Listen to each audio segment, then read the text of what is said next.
You know, Alicia's truck's got everything, including a kitchen sink, and it wouldn't be a kitchen sink without a kitchen to go with it. Tell us a little bit about this beast.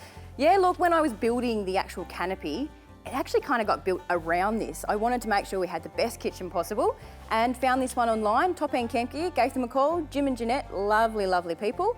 And Jim used to be a truckie and he actually started making these because he was just sick of going to the roadhouses and, you know, bad food all the time, and used to put these into his truck, and it's just developed from there. You know what I find funny is that Alicia can't cook to save herself, so completely wasted on her, but me and Jamie have got plenty of use out of it. Hey, I give it a go. Oh, you give it a red hot, Gavin.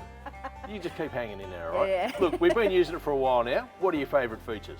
Yeah, look, there's heaps, but the two I think that are probably the most prominent would have to be that this actual stove, within 2 minutes, Jamie can have his coffee.